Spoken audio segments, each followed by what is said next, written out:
هلا وهلا يا أصدقائي، شلونكم؟ إن شاء الله زينين. اليوم حبيت أفتتح قناتي بأول فيديو وأنزل لكم وصفة طيبة من إيدي، لحمة بعجين مثل ما تشوفون، هشة وطيبة وتفيد للمناسبات وتفيد للعصرونيات، كلش طيبة. تعالوا وياي نسوي الوصفة، ولا تنسوني باللايك والاشتراك وتفعيل الجرس.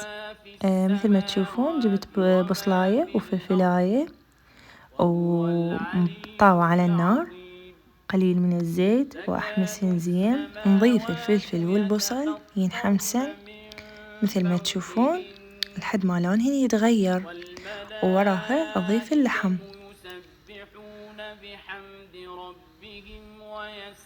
أترك اللحم يستوي لمدة 5 دقائق إلى 10 دقائق، شوية ينشف مايه ويستوي، ثم أضيف البهارات.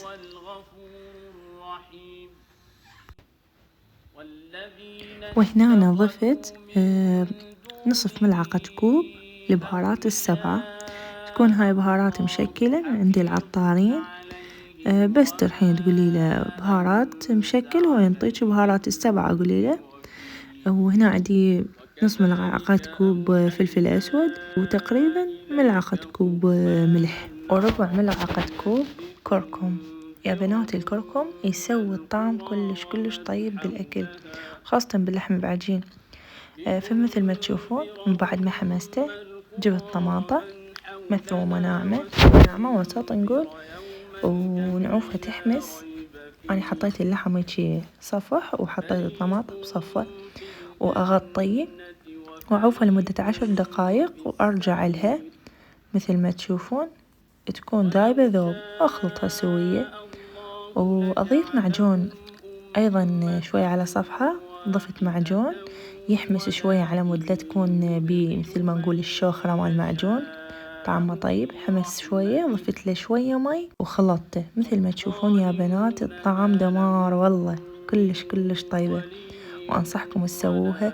تفيد للمعكرونية بالبشاميل، تفيد تسووها نفسها حشوة مال بيتزا وتصير مخلمة تطقون فوقها بيض مثلا، بكيفكم. هي كلش طيبة يعني، ترهم كل الأشكال.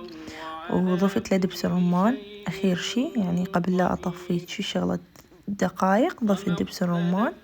وهنا أنا عندي العجينة، إن شاء الله أنزل إياكم بالوصف، سهلة وسريعة وكلش طيبة وهشة. وإن شاء الله بفيديو ثاني أنزل لكم طريقتها بالتفصيل.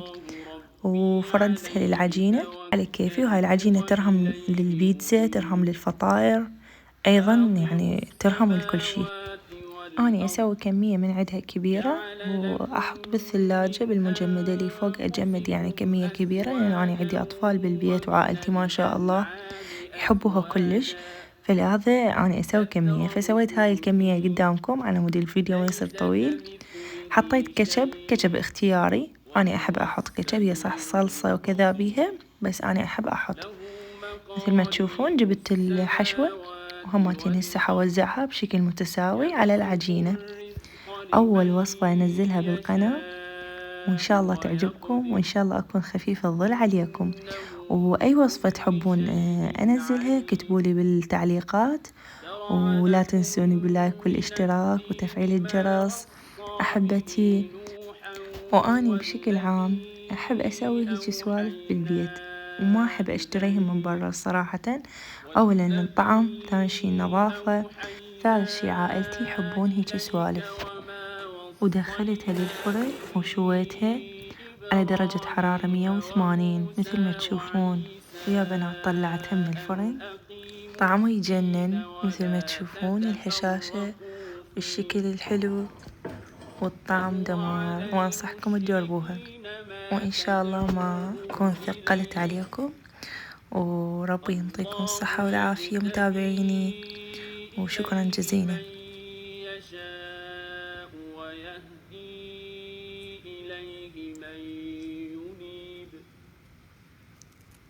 وما تفرقوا إلا من بعد ما جاء